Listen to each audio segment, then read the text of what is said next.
सबसे पहली बात HCL,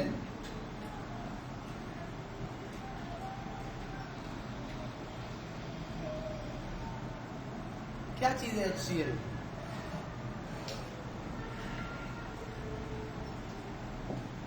हार्डवेयर कंपैटिबिलिटी लिस्ट।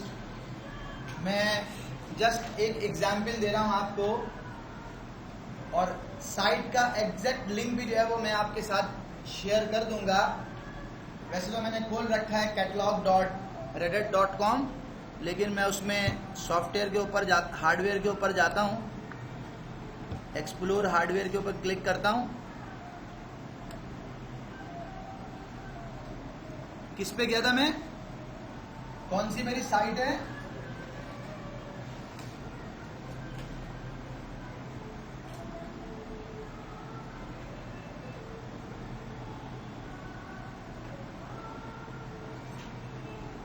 ऐसे ही है ना?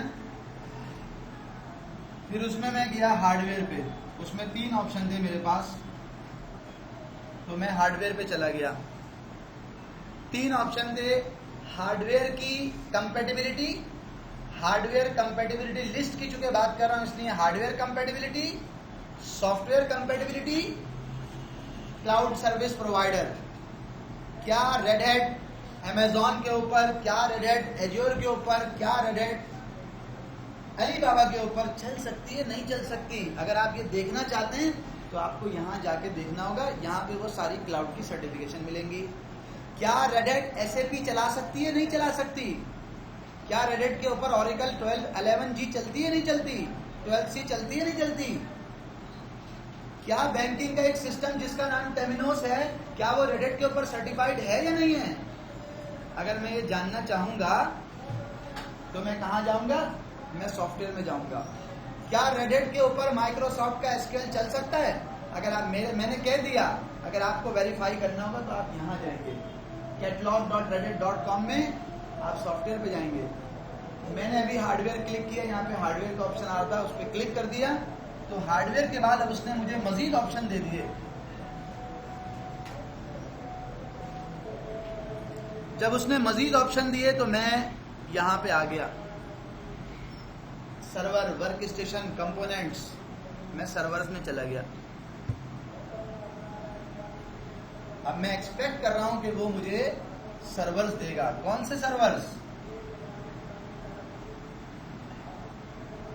किस वेंडर के सर्वर? अब वो मैं यहाँ पे सर्च करा सकता हूं। मैंने कहा भाई मुझे जो है ना वो डेल का एक सर्वर है, डेल के सर्वर्स के बारे में कुछ देखना है। यहाँ पे वैसे ऑप्शन भी है प्रोवाइडर, मैं यहाँ नाम लिख दूं तो ज़्यादा अच्छा है। मैंने डेल का नाम लिखा और क्लिक कर दिया। अगर आपको कोई स्पेसिफिक चीज़ पता है तो आप वैसे सर्च करा सकते हैं। अब ये मुख्तलिफ आ गए, मैंने कहा यार इसमें से किसी भी एक पे क्लिक कर देता हूँ, जस्ट आपको दिखाने के लिए। पावरेज R730 क्या इन्फॉर्मेशन आती है वो ज़रा देख लेते हैं, किस किस उसके लिए सर्टिफाइड है।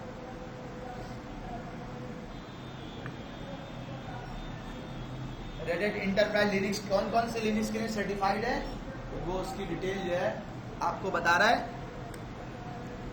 कह रहे हैं ये समझिएगा जरा मेरी बात को, देखें। हाँ, एक एग्जाम्पल दे रहा हूं। मेरा एक क्लाइंट है हब में, उसने मुझे कॉल की और कहा यार, चूंकि क्लाइंट है SLA है, कॉल की और मुझे कहा कि यार लड़का तो भेज दो अपना यार इंस्टॉलेशन के लिए। हमने एक नया सर्वर लिया, उसके बाद हमें इंस्टॉलेशन करवानी है लिनक्स की। तो मैंने लड़के को बोला कि यार उससे बात कर लेना यार, और प्लान करके ना चले जाना। उसने उससे बात की कौन सी लिनक्स इंस्टॉल करनी है, उसने कहा 6.4 इंस्टॉल करनी है लिनक्स।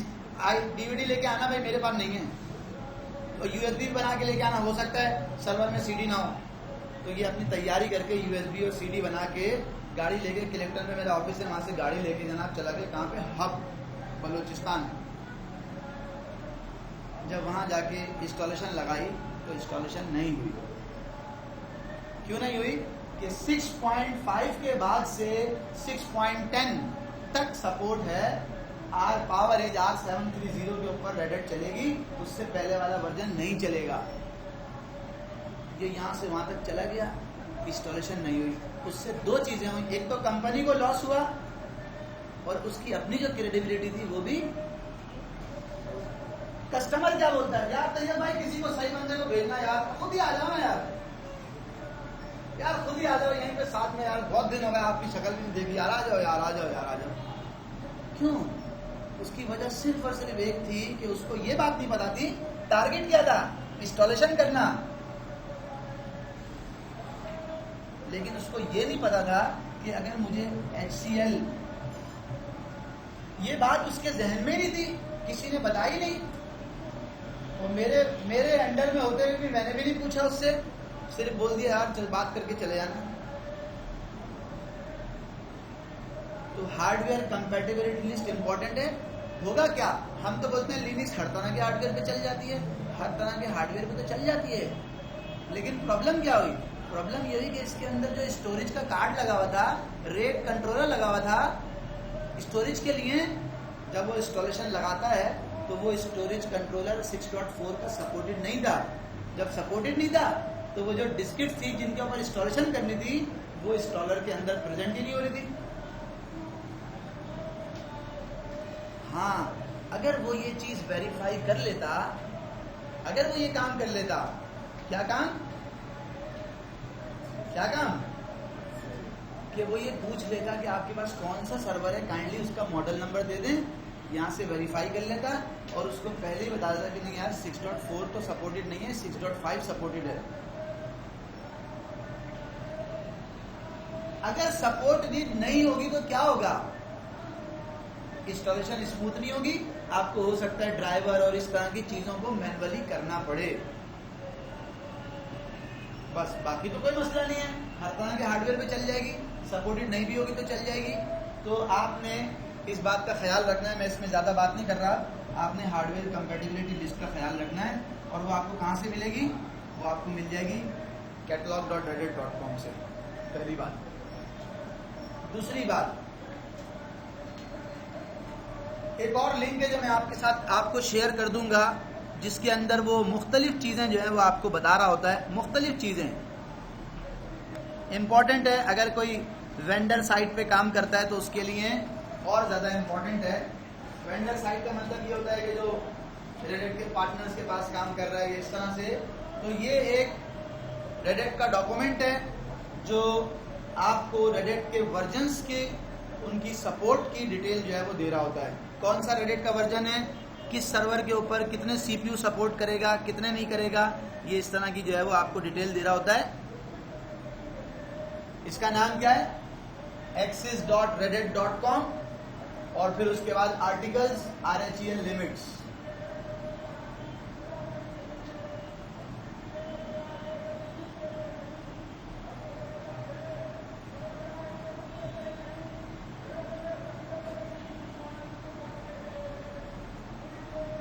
RHEL लिमिट्स, मिसाल के तौर पे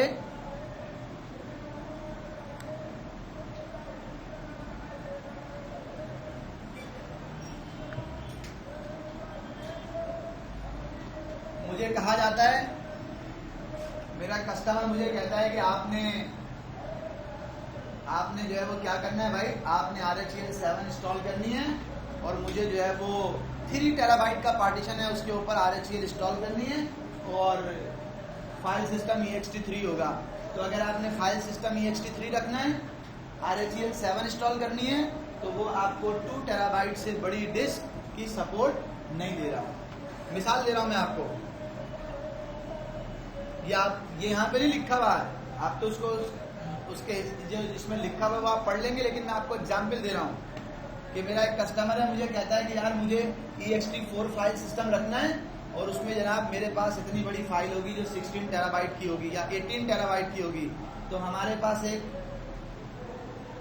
दो तरह के लोग होते हैं ना, दो तरह के लोग होते हैं। एक वो होते हैं जो पहले करते हैं, पहले बोलते हैं हाँ हमारे सर ने कहा था लिनक्स में तो हर चीज़ हो जाती है, सही है, तो उसके ऊपर कह देते हैं हाँ ये हो जाएगा, और जब फिर करने के लिए जाते हैं तो उनको प्रॉब्लम्स आती हैं कस्टमर के सामने या अपने ऑफिस में बॉसेस के सामने, जो है थोड़ी सी उनको प्रॉब्लम होती है, शर्मिंदगी होती है, और उसके बाद जो है वो चीज़ें हो जाती हैं, लेकिन उससे बचने के लिए आपके पास नॉलेज होनी चाहिए। आपको ये पता होना चाहिए कि रेड हैट किस किस चीज़ में, किस हार्डवेयर में क्या चीज़ सपोर्ट करता है, क्या सपोर्ट नहीं करता, वो आपको पता होना चाहिए। अगर वो पता है तो आप इजीली जो है वो ये काम कर सकते हैं। खैर, दूसरी बात जो है वो हार्डवेयर की रिक्वायरमेंट है। तो हार्डवेयर की रिक्वायरमेंट मैं यहाँ पे आपके साथ शेयर कर रहा हूँ। अगर मुझे red hat enterprise Linux CLI mode में भी इंस्टॉल कर सकता हूँ, GUI मोड में भी इंस्टॉल कर सकता हूँ। अगर CLI मोड में red hat enterprise Linux install कर रहा हूँ तो मुझे रैम कितनी चाहिए, मुझे डिस्क स्पेस कितना चाहिए, मुझे CPU कौन सा चाहिए, ये 3 बातें हैं जो मुझे कम से कम पता होनी चाहिए। CLI के लिए सिर्फ 512 MB रैम रेड हैट को रिक्वायर्ड है। GUI के लिए 2 GB रैम। OS की बात कर रहा हूँ मैं, OS की, red hat enterprise Linux OS की। डिस्क स्पेस आपको 1 GB चाहिए, यहाँ पे आपको 4 GB चाहिए। CPU आपको जो है वो कोर टू ड्यू चाहिए। वैसे तो कहते हैं कि जी पेंटियम 4 पे भी इंस्टॉल हो जाएगा, लेकिन मैंने यहाँ पे जो है वो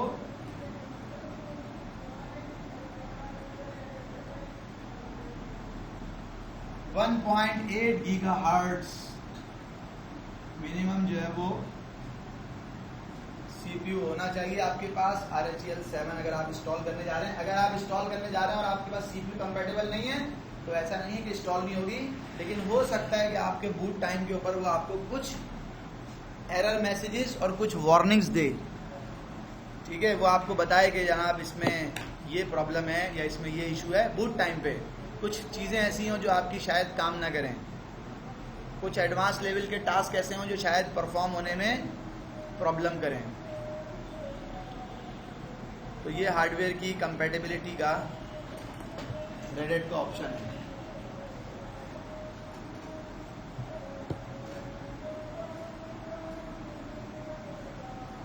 फिर एक और चीज,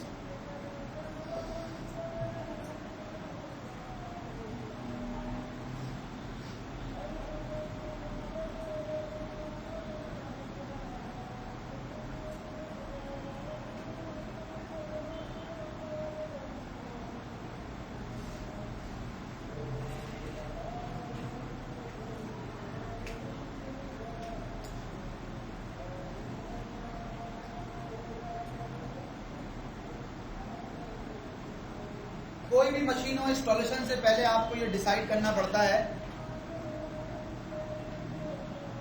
इंस्टॉलेशन से पहले आपको ये डिसाइड करना पड़ता है कि उसका बूट का मोड क्या होगा। उसी हिसाब से फिर इंस्टॉलेशन होती है और उसी हिसाब से फिर जो है वो पार्टीशन बनते हैं।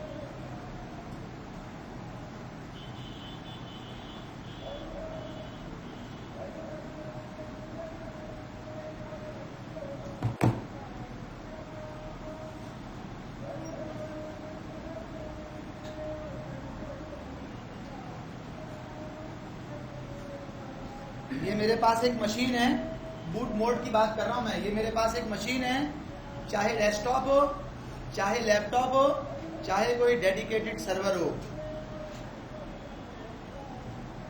बूट के जो 2 मोड्स होते हैं वो कौन कौन से होते हैं? एक को हम बोलते हैं बायोस और एक को हम बोलते हैं UEFI। ये बूट के मोड हैं।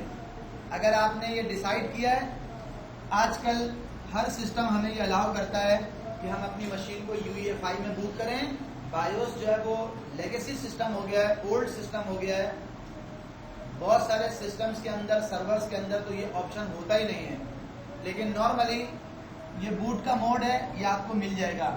ये बूट का मोड आप कहाँ से सेट करेंगे? या आप सिस्टम के सेटअप में जाएंगे तो वहां पे ऑप्शन होता है, आप अपनी मशीन का बूट मोड सेट करते हैं। हमें क्या करना है? रिकमेंडेड क्या है? हमें UEFI करना है, UEFI। ठीक है, क्यों, क्या डिफरेंस है, यह हम बूट प्रोसेस का पूरा टॉपिक है, उसमें डिस्कस करेंगे। लेकिन मैं यहाँ पे आपको सिर्फ एक बात बता रहा हूँ कि मुझे UEFI करना है। क्यों? कि UEFI जो है वो सिक्योर है। बाकी हम बूट प्रोसेस के अंदर जो है वो डिस्कस करेंगे कि कि क्या डिफरेंस है बायोस में यूईएफआई में। तो लिनक्स में बूट के दो मोड्स होते हैं, दोनों मोड्स जो हैं वो उसमें से रिकमेंडेड जो है अब है वो, चूंकि ये हमें अलाउ करता है सिक्योर बूट, तो UEFI unified extensive firmware interface UEFI. पहले बायोस हुआ करता था, बायोस अब भी होता है, लेकिन सिस्टम को जो बूट करने के सर्वर जितने भी होते हैं वो यूईएफआई मोड में आते हैं।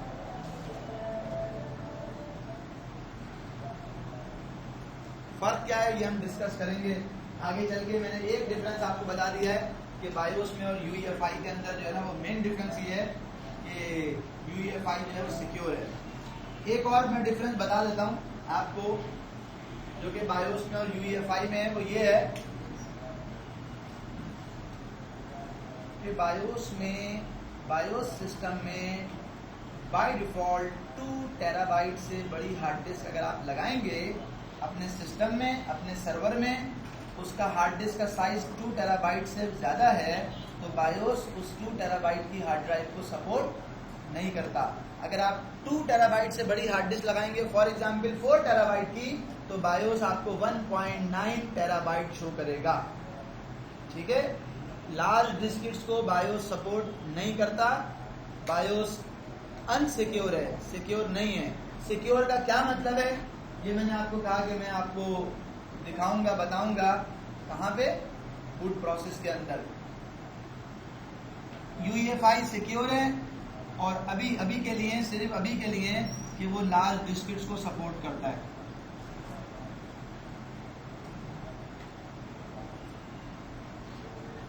ये एक मेन जो है वो बायोस के अंदर और यूईएफआई के अंदर डिफरेंस है। अगर आप पहले से जानना चाहें हमारे सेशन से पहले, तो आप अपने गूगल के ऊपर बायोस वर्सेस यूईएफआई लिखें तो वो आपको बता देगा इन दोनों में क्या डिफरेंस है।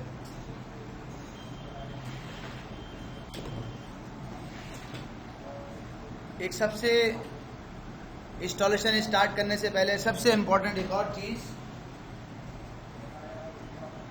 माइक्रोसॉफ्ट में क्या होता है, अगर आपके पास 100 GB की एक डिस्क है फॉर एग्जांपल, तो माइक्रोसॉफ्ट में क्या होता है जब आप लिनक्स विंडोज इंस्टॉल करने जाते हैं, फर्ज करें मैंने आपसे कहा था आप विंडोज 10 इंस्टॉल करने जा रहे हैं, ये डिस्क है आपके पास 100 GB की, तो विंडोज कैसी पार्टीशनिंग करता है, आप कैसी पार्टीशनिंग करना पसंद करेंगे? रिकमेंडेड क्या है? देखें, हम ये कहते हैं कि लिनक्स एक स्टेबल ऑपरेटिंग सिस्टम है। क्या है? एक स्टेबल ऑपरेटिंग सिस्टम है लिनक्स।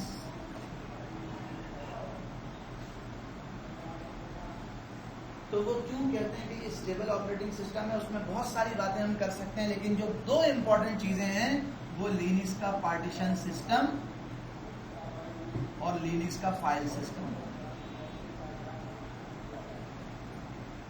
ये दो मेन। भाई अम्मी कब बोलती है कि भाई मेरा बच्चा जो है वो स्टेबल हो गया है? कब बोलती हैं?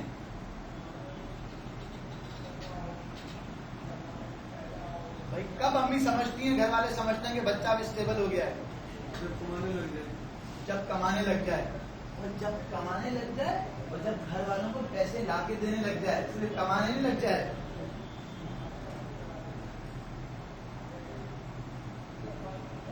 फिर अम्मी समझती है कि अब स्टेबल हो गया है, अब अपने पाँव पे खड़ा हो गया है। ऐसे बोलती है ना, ठीक है ना?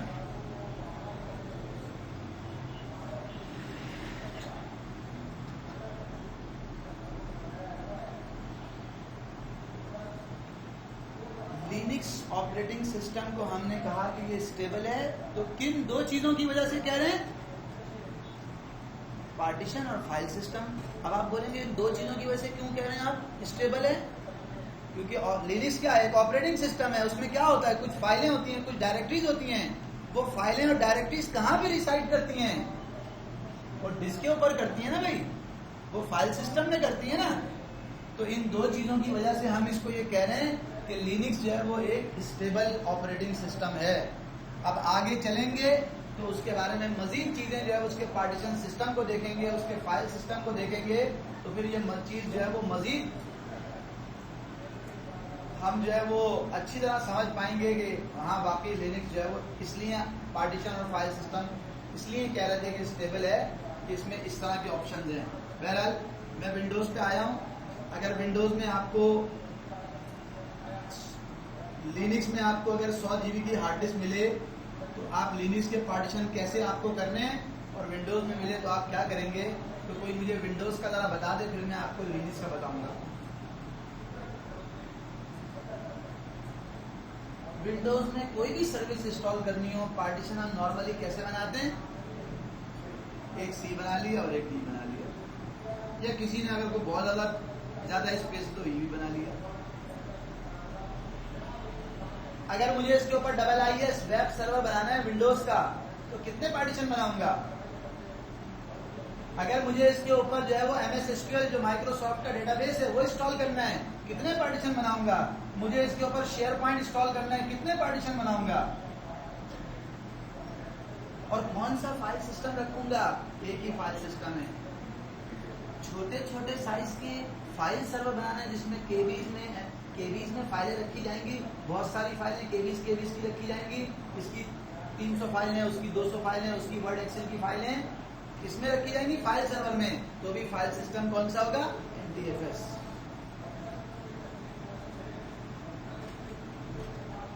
बड़े बड़े साइज की फाइलें रखी जाएंगी जिनका साइज MBs में होगा, जिनका साइज GBs में होगा, तो भी file system NTFS।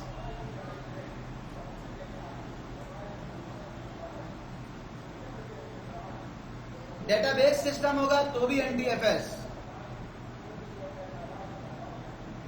Structure data होगा, अनस्ट्रक्चर डेटा होगा, जिस तरह का भी डेटा हो उसके पास एक ही चॉइस है। अब माइक्रोसॉफ्ट ने एक और फाइल सिस्टम दिया है, मुझे उसका नाम नहीं पता, लेकिन NTFS। हाँ सही है। लिनक्स में 6 फाइल सिस्टम तो बिल्टन है, छोटे छोटे साइज की फाइलों के लिए अलग, बड़े साइज की फाइलों के लिए फाइल सिस्टम अलग।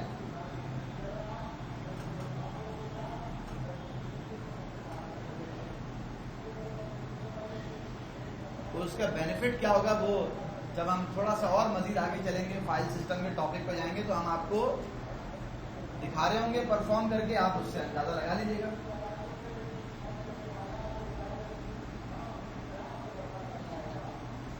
खैर मैं ये बात नहीं कर रहा, मैं आ गया यहाँ पे कि माइक्रोसॉफ्ट में आपने कोई भी सर्विस इंस्टॉल करनी है, उसके लिए नॉर्मल पार्टीशन बन रहे होते हैं। लिनक्स ये कहता है, लिनक्स पे पार्टीशन का सिस्टम ऐसा नहीं है। लिनक्स पे पार्टीशन का सिस्टम कैसा है मैं अभी आपको बता रहा हूँ। और पार्टीशनिंग के ऑप्शन, अगर आपको डेटाबेस सर्वर बनाना है ना, तो डेटाबेस सर्वर के जो पार्टीशन के ऑप्शन होंगे वो डिफरेंट होंगे। अगर आपको DNS सर्वर बनाना है तो उसके पार्टीशन के जो ऑप्शन होंगे या स्ट्रक्चर होगा वो डिफरेंट होगा। यार आपको अगर स्कूल बनाना है एक जमीन के ऊपर तो कैसे रूम बनेंगे, और आपको अगर घर बनाना है तो कैसे रूम बनेंगे। अगर घर में स्कूल बना दो तो कैसा लगता है स्कूल।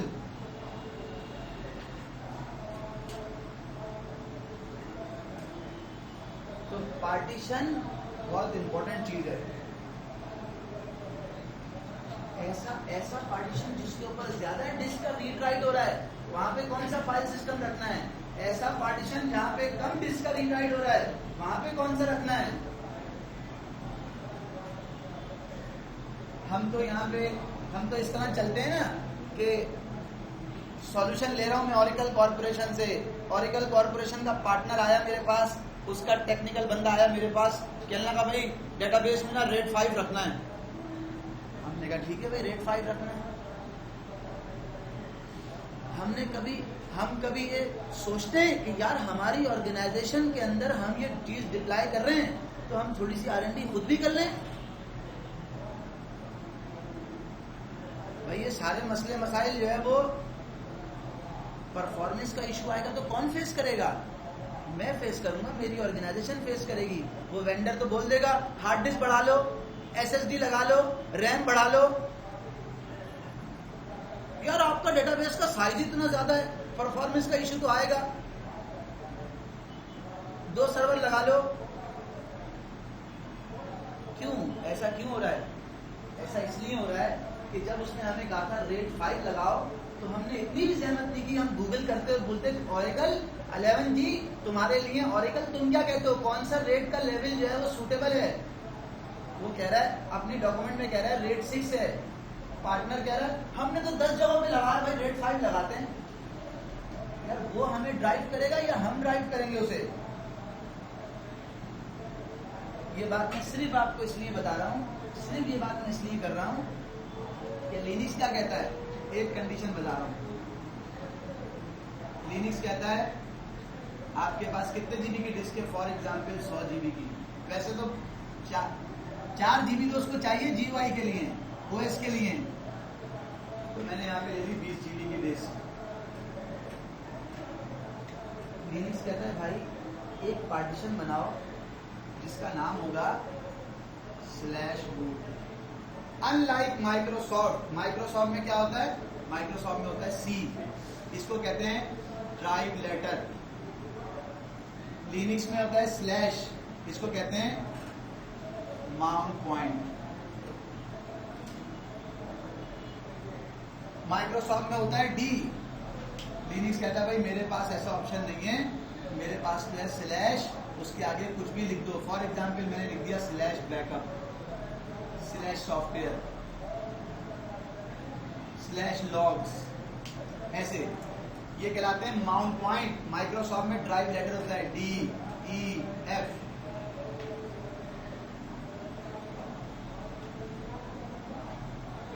माइक्रोसॉफ्ट में होती है Z ड्राइव। लिनक्स कहता है अगर नेटवर्क शेयर माउंट करना है तो MNT में कर लो। मैं अपनी बात रिपीट कर रहा हूं, ये हमारा डिस्क मैनेजमेंट का टॉपिक नहीं है, ये बात ध्यान में रखिएगा। लेकिन ये बात मैं सिर्फ इसलिए कर रहा हूं कि मैंने आपको इंस्टॉलेशन बतानी है, और इंस्टॉलेशन के अंदर एक इम्पोर्टेंट पार्ट होता है पार्टीशन का। तो इसलिए मैं आपको बता रहा हूं कि लिनक्स ये कहता है अगर आप लिनक्स पे छोड़ दें तो लिनक्स क्या करेगा, लिनक्स एक पार्टीशन बनाएगा 1 जीबी का, जो पार्टीशन होगा /boot। कुछ लिनक्स के फ्लेवर ऐसे हैं जो 512 MB का बना देंगे /boot। क्या रखोगे यहाँ पे, सिर्फ बूट की फाइलें।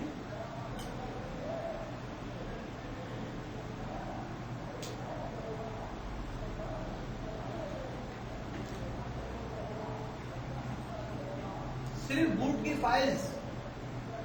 बोला लिनक्स तुम पहले तो ऐसा नहीं करते थे, पहले क्या करते थे?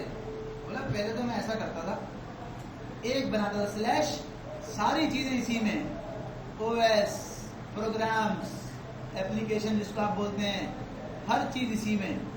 जो माइक्रोसॉफ्ट में हर चीज कहाँ होती है, सी में होती है। अगर ये माइक्रोसॉफ्ट होगा तो सी है, हर चीज यहीं पर होती है।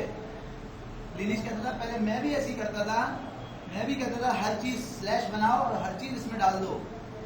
लेकिन उस वक्त भी मैं एक चीज डिफरेंट रखता था, और वो था वर्चुअल मेमोरी का स्पेस, या जिसको माइक्रोसॉफ्ट लिनक्स में कहते हैं स्वैप पार्टीशन। स्वैप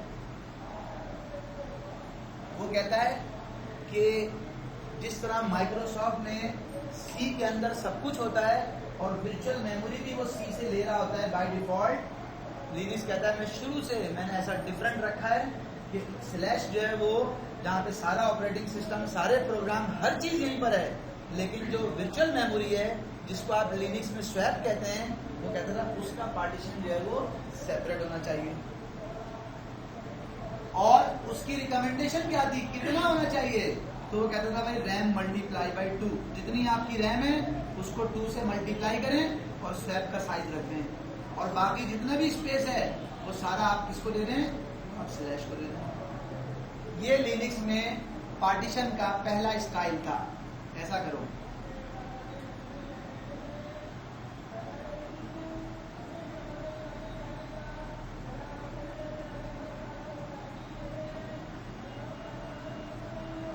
क्लियर है बात?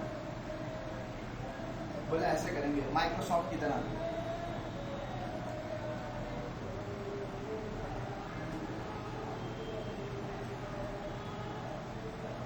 फिर लिनक्स ने क्या कहा, लिनक्स ने कहा भाई चेंज कर दो, ऐसा कर दो, ऐसा।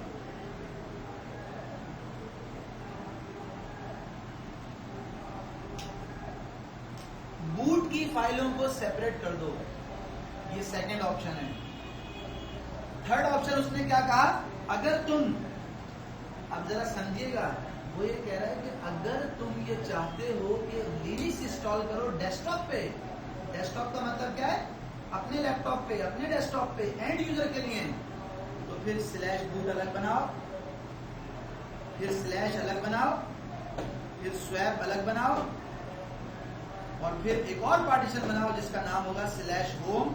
ये /home जो है वो इक्वल टू माइक्रोसॉफ्ट में जो सी में होता है ना, क्या नाम होता है उसका, यूजर्स।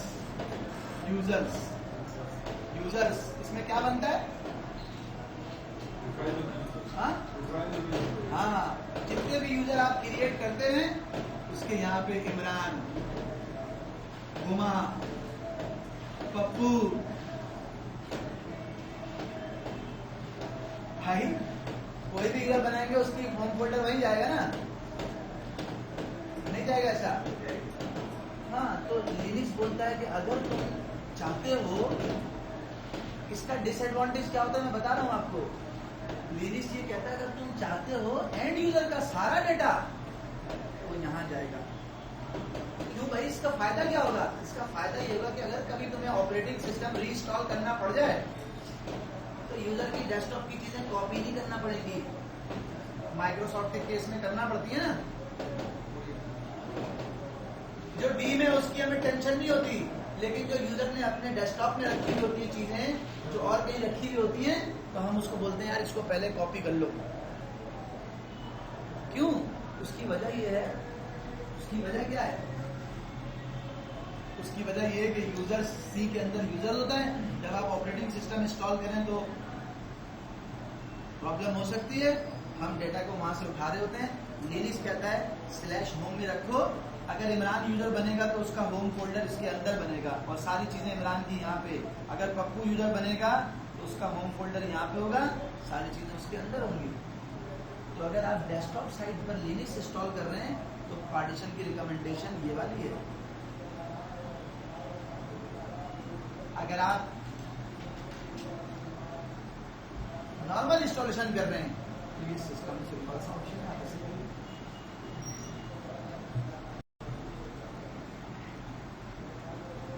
और फिर ये नहीं, मैं जब पार्टीशन के अंदर जाऊंगा या पार्टीशन का टॉपिक आपको पढ़ा रहा हूँ तो उस वक्त इसके ऊपर मजीद बात करूंगा। एक सिर्फ चीज यहाँ पे आपको और बता दूं कि मुझे क्या करना है,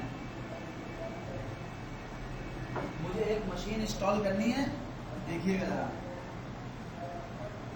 कैसे पार्टीशन बना सकता हूं वो समझिएगा।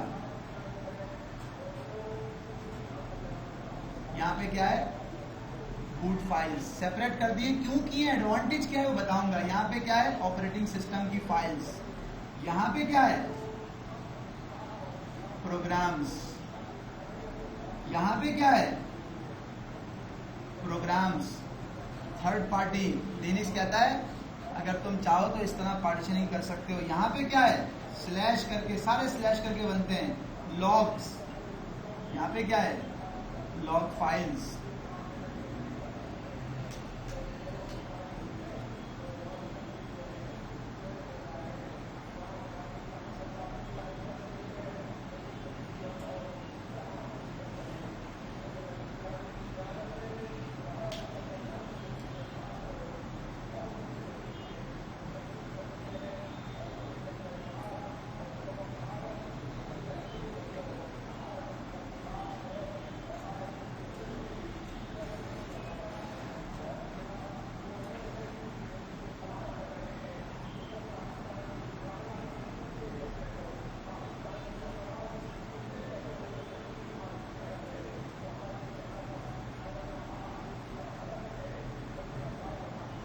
ये मैंने एक एग्जाम्पल दी है।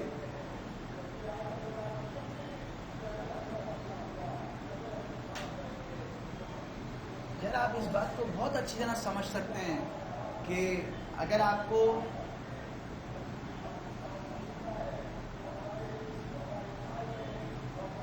वो मैंने एग्जाम्पल दी थी ना, स्कूल वाली और घर वाली, वो एग्जाम्पल जो है ना यहाँ पे फिट होती है बिल्कुल।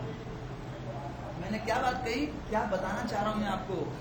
लिनक्स आपको ये ऑप्शन देता है, लिनक्स आपको ये ऑप्शन देता है कि आप अगर बूट की फाइलों को सेपरेट रखना चाहें अपने ऑपरेटिंग सिस्टम की फाइल से तो आप रख सकते हैं। क्या एडवांटेज होगा उसका, क्या फायदा होगा। मैं एक ऐसी इंटरप्राइज में जॉब करता हूं, मैं एक ऐसी इंटरप्राइज में जॉब करता हूं जहां पे ITIL का सिस्टम इंप्लीमेंट हुआ है। क्या होता है उसमें, एक बंदा ऐसा होता है जो तमाम सॉफ्टवेयर की CDs वीडीज ये सारी चीज़ों की कंट्रोल अपने पास रखता है, उसकी अलमारी में रखी होती हैं सारी चीज़ें। ऐसे नहीं होती कि जनाब चूंकि मैं लिनक्स एडमिनिस्ट्रेटर हूं तो अपनी ड्रॉज ओपन करूंगा तो वहां पे लिनक्स की DVDs CDs पड़ी हुई होंगी। मेरे पास ऐसा सिस्टम नहीं है। मुझे तो एक पूरी लाइब्रेरी बनी हुई है मेरी, सारे सॉफ्टवेयर जितने मेरी ऑर्गेनाइजेशन में चल रहे हैं उसके लाइसेंस का रिकॉर्ड, उसके सारे सॉफ्टवेयर की सीरीज का रिकॉर्ड, वो कौन रखता है, वो सलमान भाई रखते हैं। मैं एक ऐसी ऑर्गेनाइजेशन में जॉब कर रहा हूं। मैं एग्जाम्पल जो देना चाह रहा हूं वो जरा समझिएगा। मेरा एक लिनक्स का OS करप्ट हो गया, ये OS करप्ट हो गया, ये बूट नहीं कर रहा, इसका फाइल सिस्टम करप्ट हो गया।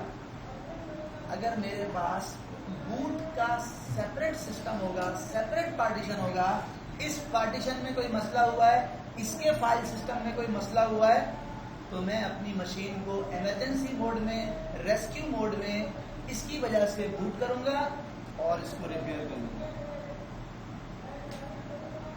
लेकिन अगर मुझे कोई एक्सटर्नल बूटेबल मीडिया रिक्वायर्ड नहीं होगा, लेकिन अगर मैंने ऐसा नहीं किया और मेरे पास एक ही सिंगल पार्टीशन है, जो ये वाली अप्रोच हमने कही थी, सारा ऑपरेटिंग सिस्टम, सारी बूट फाइल इसी में है, और फाइल सिस्टम करप्ट हो गया तो क्या करेंगे, फिर हम इस मशीन को बूट नहीं कर सकेंगे। हमें एक्सटर्नल मीडिया चाहिए होगा, बूटेबल DVD चाहिए होगी, बूटेबल CD चाहिए होगी, बूटेबल USB चाहिए होगी, और उस बूटेबल मीडिया से फिर हम इस मशीन को जो है वो बूट कर सकेंगे अगर हमारे पास ऑपरेटिंग सिस्टम इस सिर्फ एक स्लैश में रखा हुआ होगा। एक जो ना, इसका एक फायदा ये है, बूट की फाइलें सेपरेट होंगी, आप मशीन को रेस्क्यू मोड में, इमरजेंसी मोड में लेके जा सकते हैं, और वहां जाके आप मेंटेनेंस मोड में लेके जा सकते हैं, और वहां जाके आप ऑपरेटिंग सिस्टम की, क्योंकि ये चल रहा होता है ना, ये तो ऐसे ही है जैसे ट्यूबलाइट में स्टार्टर होता है, बाइक में किक होती है। मैंने बाइक की किक मारी, इतनी जोर से मारी, 1 to 5 थी, वो किक ही टूट गई, लेकिन बाइक स्टार्ट हो गई। तो मुझे तसल्ली है ना, मैं घर तक पहुंच जाऊंगा, मैकेनिक तक पहुंच जाऊंगा। क्यों, अब उसकी जरूरत नहीं है। ये बूट फाइल्स हैं, इन्होंने तो बूट टाइम पे चलना है, लोड होना है, उसके बाद इनका काम खत्म हो गया। आपको समझाने के लिए बता रहा हूं, कुछ फाइलें ऐसी भी होती हैं जो कंटिन्यू लोड होती हैं, लेकिन मैं आपको एक बात समझा रहा हूं, ये ऑपरेटिंग सिस्टम वाला पार्टीशन है, इसका फाइल सिस्टम करप्ट होता है नॉर्मली, इसका नहीं होता। मैं 10 साल से जो है वो लिनक्स की सपोर्ट दे रहा हूँ, 10 साल से वेंडर के पास काम कर रहा हूँ। हमें जो प्रॉब्लम होती है वो किसमें होती है, वो इसमें कभी भी नहीं हुआ कि बूट का फाइल सिस्टम खराब हो गया। फाइल सिस्टम के ऊपर जब भी मशीन कभी फंसी है वो इसी पे फंसती है, या वो किसी डाटा पार्टीशन के ऊपर फंसती है कि उसका फाइल सिस्टम करप्ट हो गया। तो इससे आपको ये फायदा हो गया। OS की फाइलें यहाँ रखी हुई हैं। USR लिनक्स का वो फोल्डर है, जैसे माइक्रोसॉफ्ट में प्रोग्राम फाइल होता है, वो लिनक्स में USR है। आप कोई भी लिनक्स में प्रोग्राम इंस्टॉल करें, मैं एक एग्जाम्पल आपको यहाँ दिखा रहा हूँ, एक एग्जाम्पल देखिएगा जरा, अभी दिखाता हूँ आपको थोड़ा सा बड़ा करके। यहाँ देखें, लिनक्स में फायरफॉक्स बिल्टन होता है, मैंने कमांड लिखी विच फायरफॉक्स। फायरफॉक्स तुम कहाँ पे स्टोर होते हो, किस जगह, कहाँ पे होता है, बोला मैं USR के अंदर बाइनरी है, एक एग्जीक्यूटेबल है फायरफॉक्स के नाम से। इसका मतलब क्या है, इसका मतलब ये है कि फायरफॉक्स एक बाइनरी है, एक एग्जीक्यूटेबल है, और वो कहाँ पे होती है, USR में।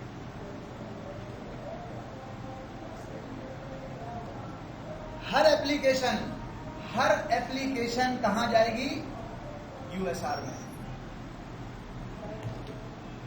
एक और चीज, जरूरी नहीं है कि आप ये काम करें, लेकिन एक बात बता रहा हूं, ओपीटी। मैंने लिनक्स में एक एंटीवायरस इंस्टॉल किया जिसका नाम है मैककेफे का antivirus, for example Caspar sky का एंटीवायरस। फॉर लिनक्स भी अब आने लगा है ना। मैंने इंस्टॉल किया तो मैं ये एक्सपेक्ट कर रहा था कि वो यहाँ पे जाएगा, क्योंकि सारे प्रोग्राम विंडोज में कैस्पर स्काई इंस्टॉल करें, मैककेफे इंस्टॉल करें तो कहाँ जाता है, यहाँ जाता है। लेकिन जब मैंने इंस्टॉल किया तो लिनक्स ने उसको कहाँ रखा, ओपीटी में। जब मैंने टीम व्यूअर इंस्टॉल किया तो लिनक्स ने उसको कहाँ रखा, मैं आपको करके दिखाऊंगा सॉफ्टवेयर इंस्टॉलेशन में, ओपीटी में। क्यों कि लिनक्स किसी भी ऐसे सॉफ्टवेयर को जो थर्ड पार्टी होता है, थर्ड पार्टी एप्लीकेशन जिसके ऊपर लिनक्स ट्रस्ट नहीं करती, जिसको लिनक्स ने डिजिटली साइन नहीं किया हुआ होता, लिनक्स उसको यहाँ रखता। बोला उसका फायदा क्या है यार, कोई फायदा है इसका, इसका क्या फायदा है ऐसा करने से? माइक्रोसॉफ्ट बहुत स्टेबल है, माइक्रोसॉफ्ट में कोई प्रॉब्लम नहीं है, बहुत अच्छा ऑपरेटिंग सिस्टम है। लेकिन मैंने माइक्रोसॉफ्ट के ऊपर चिंगचोंग कंपनी का एप्लीकेशन इंस्टॉल कर दी, उस चिंगचोंग कंपनी की एप्लीकेशन की वजह से ओएस जो है वो उसकी परफॉर्मेंस डाउन हो रही है। हम क्या बोलते हैं कि यार विंडोज की हमारे जो सर्वर है ना, हर महीने में इसको एक दफा रीस्टार्ट करना पड़ता है, फिर परफॉर्मेंस सही होती है। एक महीने बाद इसकी परफॉर्मेंस जो है ना, हर महीने मैं तो भाई एक दफा रीस्टार्ट करता हूँ विंडोज की मशीनें। आपको पता नहीं, ये बात सुन के बड़ी अजीब लग रही है, लेकिन मैं ऐसे लोगों को जानता हूँ जो ये काम करते हैं, बोलते हैं मैं तो हर महीने करता हूँ भाई। तो मैंने कहा भाई क्या कह रहे हो? हाँ मैं तो कर लेता हूँ। अब हो सकता है कि विंडोज का मसला नहीं हो, विंडोज बहुत स्टेबल ऑपरेटिंग सिस्टम है, लेकिन उसके ऊपर जो एप्लीकेशन चल रही हो, उसके ऊपर जो कॉन्फ़िगरेशन हुई हुई हो, मसला उसका हो। लिनक्स कहता है भाई कैसा दोस्त है, जैसा दोस्त है वैसा ही करो। कुछ दोस्त ऐसे होते हैं जिनको हम बाहर ही खड़ा रखते हैं, दरवाजे के बाहर ही। कुछ को ऐसे होते हैं ड्राइंग रूम में बिठा भी देते हैं, अम्मी बोलते हैं चाय भी ले आओ। कुछ ऐसे भी होते हैं जो हमारे घर की छत पे भी आते हैं, हमारी फैमिली की कितना पार्टी उसमें भी आकर खाने के लिए। तो लिनक्स भी ऐसे ही सलूक कर रहा है उसके साथ कि अगर कोई ट्रस्टेड एप्लीकेशन है प्रोग्राम में डाल दी, कोई ट्रस्टेड नहीं है, थर्ड पार्टी है, नेटवर्क की एप्लीकेशन है, थर्ड पार्टी एप्लीकेशन है, तो सबको लिनक्स डालेगा ओपीटी के फोल्डर के अंदर, यहाँ इंस्टॉल करेगा। मैं आपको दो तीन ऐसी जब इंस्टॉलेशन कर रहे होंगे तो आपको दिखाऊंगा, आप देखेंगे वो यहाँ जा रही है। तो लिनक्स कहता है भाई अगर आपको कोई थर्ड पार्टी एप्लीकेशन इंस्टॉल करनी हो तो उसका पार्टीशन सेपरेट कर दो। ये मेरे पास वेब सर्वर है, तो वेब सर्वर का वो पार्टीशन के जिस पार्टीशन के अंदर आपने वेबसाइट रखनी है आप सेपरेट कर लो। वेब सर्वर में वो पार्टीशन जिसमें आपने लॉग बनानी है, लॉग्स, जैसे माइक्रोसॉफ्ट में इवेंट होता है, बोलता है उसकी रिकमेंडेशन ये है कि उसको सेपरेट कर दो। कई दफा ऐसा हुआ है, कई दफा कि एक सर्वर के ऊपर, एक वेब एप्लीकेशन सर्वर के ऊपर सिस्टम जो है वो बैठ गया। क्यों बैठ गया भाई?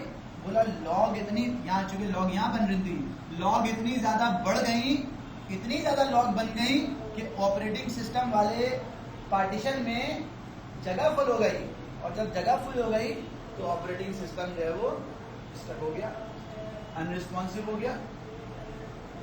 ये वो कॉमन इश्यूज हैं जो हमारे यहाँ आ रहे होते हैं। कोई भी मसला हो गया और डिस्क जो है ना वो भर गई थी, ऑडिट की लॉग इनेबल थी और जनाब सिस्टम में हमने कुछ ऐसा काम शुरू कर दिया, ऑडिटिंग इनेबल थी। जब ऑडिटिंग इनेबल होती है तो एक एक फाइल को देख रहा होता है, इस फाइल को किसने कब मॉडिफाई किया, इस फाइल को किसने डिलीट किया, किस यूजर ने काम किया, इस फाइल को किस यूजर ने एक्सेस किया, ब्राउजर से एक्सेस किया, फाइल किस तरह एक्सेस किया। अगर ये लॉग इनेबल हो और ये यहाँ पर हो तो ये अक्सर ये नॉर्मल सी बात है कि लोग कंप्लेन कर रहे होते हैं यार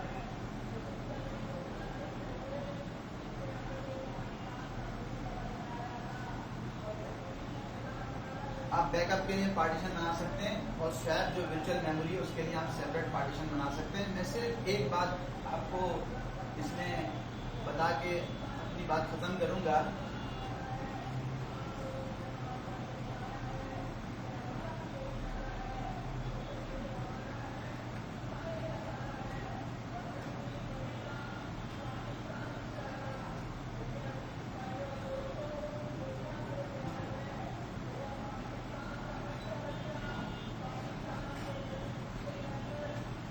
अच्छा, पहली बात तो ये वाली बात तो फिलहाल छोड़ दें। पहली बात तो ये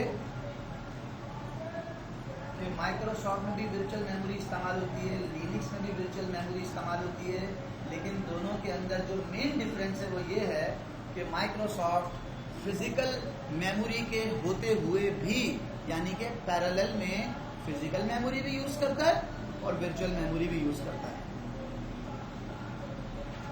लिनक्स में ऐसा नहीं होता। लिनक्स में अगर वर्चुअल मेमोरी यूज हो रही है, लिनक्स की कोई भी मशीन होगी उसमें आप कमांड चलाएं फ्री माइनस एम, तो उसमें जो स्वैप होगा उसकी यूटिलाइजेशन जो है वो क्या होगी, 0 होनी चाहिए। 0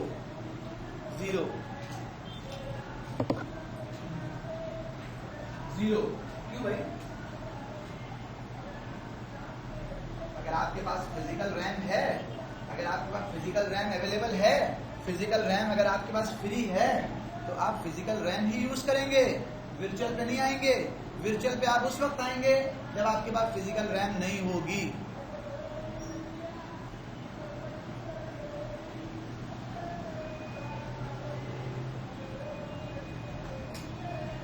एक बात। और दूसरी बात,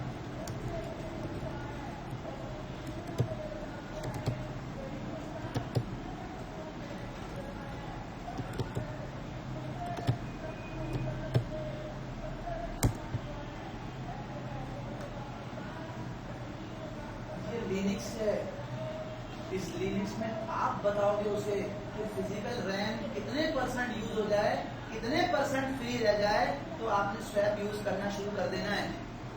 ये आप बताओगे, मैं बताऊंगा। ये मैंने बता रखा है सिस्टम को, डिफॉल्ट में सेट हुआ हुआ है 30। जब 30 सेट हुआ हुआ है तो इसका मतलब है कि जब तुमने स्वैप को इस्तेमाल करना उस वक्त शुरू करना है, वर्चुअल मेमोरी को उस वक्त यूज करना है जब तुम्हारे सिस्टम में 30% रैम रह जाए और 70% यूटिलाइज हो जाए।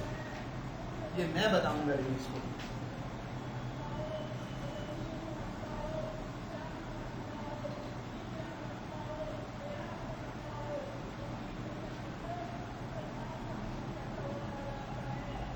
%30 मैंने बताया उसे, मैंने नहीं बताया, ये डिफॉल्ट है। अगर मैं चाहूं तो मैं उसको बोलूं नहीं तुमने ऐसे नहीं करना, तुमने इसके अंदर जो है वो क्या करना है। मिसाल दे रहा हूं आपको मैं,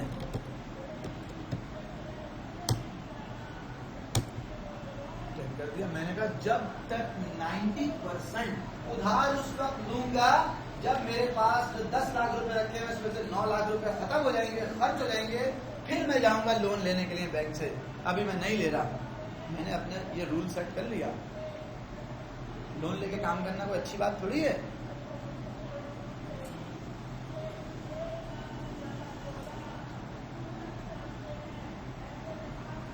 फिजिकल मेमोरी मौजूद है तो वर्चुअल मेमोरी को यूज करने की क्या जरूरत है भाई? फिजिकल मेमोरी और वर्चुअल मेमोरी में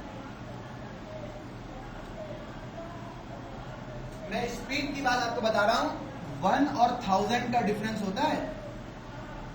अब कोई बोलेगा सर मेरे पास जो, समझिएगा जरा बात को, मैंने क्या कहा 1 और 1000, आप जो है वो कहीं भी देख लीजिएगा। आपने बोला सर मेरे पास जो डिस्क है ना वो SSD है, अब कितना होगा? तो अगेन चाहे आपके पास SSD है और आपके पास रैम है, रैम हो और SSD हो, मुझे नंबर का नहीं पता, लेकिन फिर भी आपके पास जो रैम होगी, सही है। तो ये मैं उसको बताऊंगा कि स्वैप कैसे यूज करना है। लिनक्स में आप अपनी मर्जी से पार्टीशनिंग करते हैं रिकमेंडेशन पे। एग्जाम्पल दे रहा हूं, ऑरिकल अपनी रिकमेंडेशन देता है कि पार्टीशन ऐसा होना चाहिए, पार्टीशन डिस्क का लेआउट ऐसा होना चाहिए। एसएपी अपनी रिकमेंडेशन देता है कि पार्टीशन का लेआउट ऐसा होना चाहिए। बैंकिंग की एप्लीकेशन T24 अपनी रिकमेंडेशन देती है कि अगर इसको लिनक्स पे इंस्टॉल करना है तो ऐसा होना चाहिए, पार्टीशन का सिस्टम ऐसा होना चाहिए।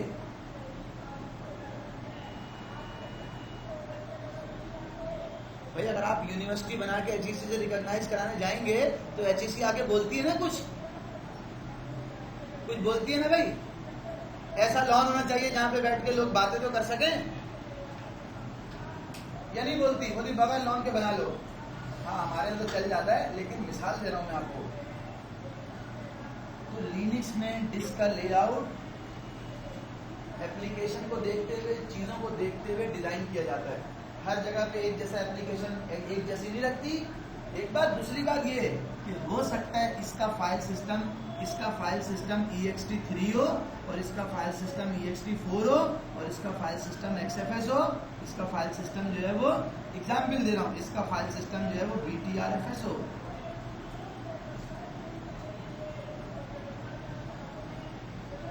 और ये भी हो सकता है कि मैं बोलूं इसका फाइल सिस्टम, मिसाल दे रहा हूं आपको, इसका फाइल सिस्टम NTFS रखना। लिनक्स तो आपको ये भी अलाउ करता है, आपकी मर्जी है। ये बात आप जानते हैं कि कौन सा, किस तरह का डाटा रखना है, उसके लिए कौन सा फाइल सिस्टम सूटेबल है। आपने तैयब साहब के कहने पे नहीं चलना। आज के बाद आपने वेंडर के कहने पे नहीं चलना। आपने खुद देखना है कि जो काम मैं करने जा रहा हूं उसके लिए पार्टीशन की रिकमेंडेशन क्या है, ऑरिकल क्या कहता है, एप्लीकेशन का वेंडर क्या कहता है, फाइल सिस्टम की रिकमेंडेशन क्या है। अगर आप उस रिकमेंडेशन को फॉलो करेंगे तो आपके सिस्टम की परफॉर्मेंस, इन सब चीजों का ताल्लुक परफॉर्मेंस से होता है, आपकी सिस्टम की परफॉर्मेंस अच्छी होगी।